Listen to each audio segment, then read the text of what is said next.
Hello and good evening. I just want to get started here on our day 2 of 12 days of candy making. So I wanted to start this video. This is a pre-recorded video, so it's going to be uploaded to the Mitch Bailey's Recipe for Success Facebook page. So it's actually a two-part. So what we're going to do tonight is we're going to do part 1 of the recipe, because this particular recipe takes a two-stage process. You've got to actually make your product and then refrigerate it and then come back and dip it into the chocolate. So we're going to be making Buckeyes tonight. So if you've never made Buckeyes before, it is the little candy that looks like a Buckeye nut. So this is a really good candy. It's peanut butter. It's made with peanut butter, so anything that's made with peanut butter is good. And it's also got chocolate, but it resembles a Buckeye. So we'll show you the actual finished product. We'll actually have that tomorrow night. But this is the first part of a part 2, which is day 2 of 12 days of candy making. So if you're watching this video tonight, we are doing Buckeyes. So I've kind of got all of the ingredients prepped here. And tomorrow night at 7 p.m. Eastern Standard Time, which will be December the 3rd, we'll be doing a part 2 and show you how all these ingredients come together to set the stage for part 2. So tonight we're going to share with you the ingredients, how to put everything together, how to get your product ready for the live show, which will air tomorrow night at 7 p.m. Eastern Standard Time. So you should see this video in preparation of tomorrow night's live show. So let's go ahead and just step right into the recipe. What you will need is you will need 1.5 cups of peanut butter. I've already got all of the ingredients measured out, so I'm not going to be doing any measuring, but I will show you the ingredients that you will need. You'll need a 16-ounce box of confectionery sugar. Now, I don't buy the little boxes. They're 1-pound boxes, but you can buy the 2-pound bag and just split it in half, and that's what I usually do because it's a little cheaper. You're going to use vanilla flavoring, and that's going to be 1 teaspoon or 1/2 teaspoon based on how much vanilla-based flavoring you want in your Buckeyes. So I always put about 1/2 teaspoon, but the recipe that I've got is anywhere from 1/2 teaspoon to a teaspoon, so you can't really go wrong. And you'll need 2 sticks of butter. So that butter can be salted or unsalted butter, but it needs to be softened at room temperature. And if you are in a rush and you get your butter out of the refrigerator and you throw it in your mix, it's not going to mix as well for the candy. So what I always tell you to do, if you're in a rush and trying to get this done, or you forget to put your butter out so that it gets softened, just throw it in the microwave and microwave it for at least 10 to 15 seconds, based on what kind of microwave you have and the power that you have it set on, but usually anywhere from 10 to 15 seconds, and you can watch it and it becomes soft, so it's almost like a touch. When you touch it, it will leave an indentation in it, but you don't want it to be runny or liquid form, because it will take it a longer time to set up in your peanut butter to be able to form your balls that we'll be forming tonight. And you will need a bag of semi-sweet chocolate chips for this recipe as well, but we will not use those until tomorrow night, along with a little secret recipe that people always ask me, how do you get your peanut of your Buckeyes to have such a nice sheen to them and they look so smooth?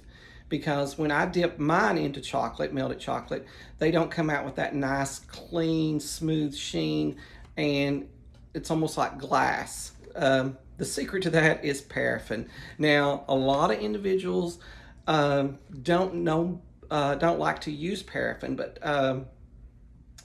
it's basically a wax, and you can get this over in the food section of your grocery store, and it says for canning, candle making, and other uses. This is a wax, so you can actually make a candle with it, and a lot of people don't like to use it because you're putting this into, you're going to be eating this, and they consider this something that is not edible. But guess what? It is edible because it's actually been used for years in candy making, and it's still used, and we just don't really realize it until we actually read the sides of the boxes or the bags that the candy's in. But it is used, and we're going to use it tomorrow night. But I'm going to tell you, we will not use a large quantity of it. A little goes a long, long way, and it gives you really good results. But it's not necessary. It's optional. It's just to make sure that it just allows your candy to look pretty and also more appetizing. So we eat with our eyes. So those are the ingredients that we'll be using tonight, and these are the materials that you'll need. You'll just need a cookie sheet. I always line mine with wax paper because you're going to be placing your peanut butter Buckeye balls over onto a wax sheet, cookie sheet, and refrigerating them overnight so they get good and hard. If you're in a rush, you can put them in the freezer, because the colder that ball is in regards to when we dip it tomorrow night, you will see how fast that process will go with a really cold peanut butter ball that's considered a Buckeye. So that's all you need in regards to the ingredients for the Buckeyes. Now, I've already got my ingredients over here in my stand mixer, and let me just kind of give you some tips. We're going to go over there, and I'm going to transition you over here and let you see what's in the mixer here. Let me get the camera down here so you can see it. Now, you're going to probably think, well, that's a mess, Mitch, what you've got in there. And it does look like a mess. So I just put my peanut butter down in there. Let me catch a better picture of it. I just put my peanut butter down in here, and I put the powdered sugar in here, and I have put just the peanut butter and the powdered sugar and the butter. And I always, when you put that in there, if you put this mixer down and you turned it on, any mixer with powdered sugar in there, that you're going to have a kitchen full of powdered sugar spread everywhere, and you're going to be cleaning that up. So don't make that mistake. What I always do is just take my spatula and I kind of get it mixed up, and you're thinking, well, that looks pretty dry right now. This is going to look dry. The only thing, and this is being mixed up primarily so that when I turn this mixer on, it doesn't shoot powdered sugar across my kitchen, and I have to get it cleaned up. So the only thing that I need to add right now to this mixture is the actual vanilla flavor. So I'm going to add that now. Remember, a half a teaspoon to a teaspoon. I want to use a full teaspoon tonight. I'll just keep it consistent with the recipe. So I'm going to turn my mixer on here, and I'm going to turn it on low, on very low. Now you can do this with an actual hand mixer as well. But as you can see, that mixture and that butter and powdered sugar are getting into almost like a batter. So it comes together really quick. Now I'll stop my mixer and pull it up. And I don't care what kind of mixing, you're going to always have to scrape your bowl because things settle in the bottom of your mixing bowl. Scrape it down and put it back down in there and turn it on. And let that mixing get all of those ingredients that are settling. And you can turn it up at this time, that way you can get it beat, and it's going to make a really good creamy consistency there. Now, when I placed it in here, I put the 1.5 cups, the 1 box or the 16 ounces of powdered sugar. And as you can see, it's a little wet still yet. It has a really creamy texture. It's almost like a frosting, and you could use this as a frosting. But one of the things that I do when this mixture turns out like this, the way you measure ingredients it's not always precise. So I put that in an actual measuring cup, that 1.5. But that peanut butter, based on the oils that's in that peanut butter, this needs more powdered sugar. So what I'm going to do is I'm going to add some more powdered sugar in here. And let me say this, when I usually fix these, I never use a recipe. I always eyeball it because I know what I want my batter to look, my balls to look like, the dough to look like.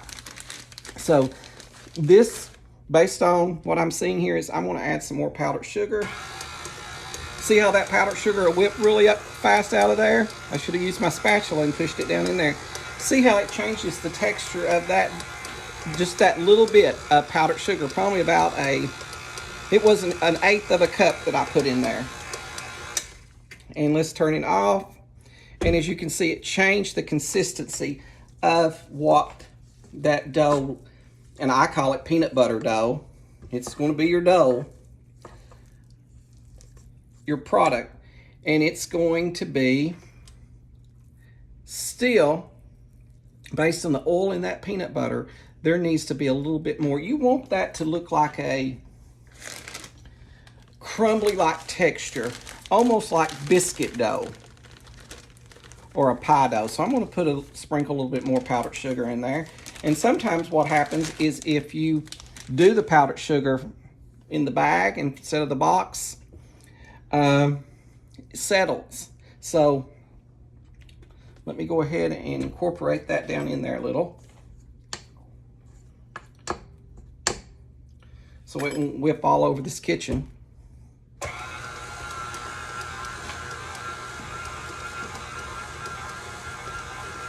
And as you can see, it's more of a cookie dough texture now.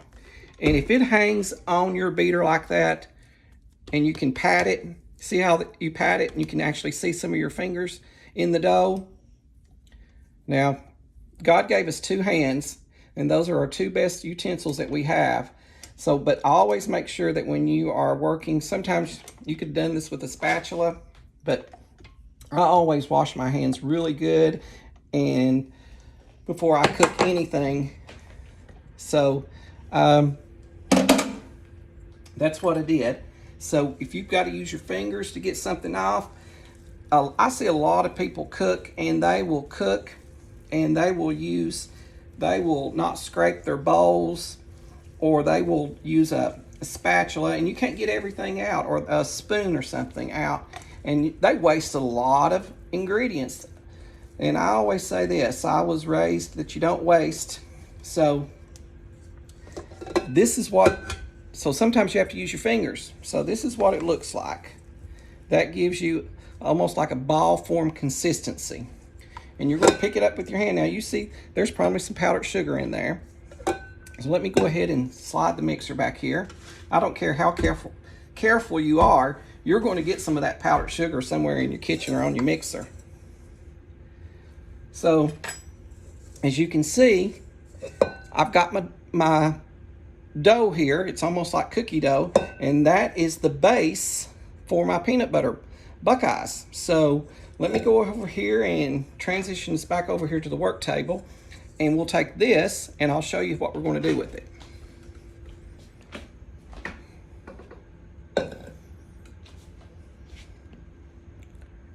Get your camera here so that you can see me. I've got peanut butter on my hands. Let me go ahead and get this off, and I'll be right back with you.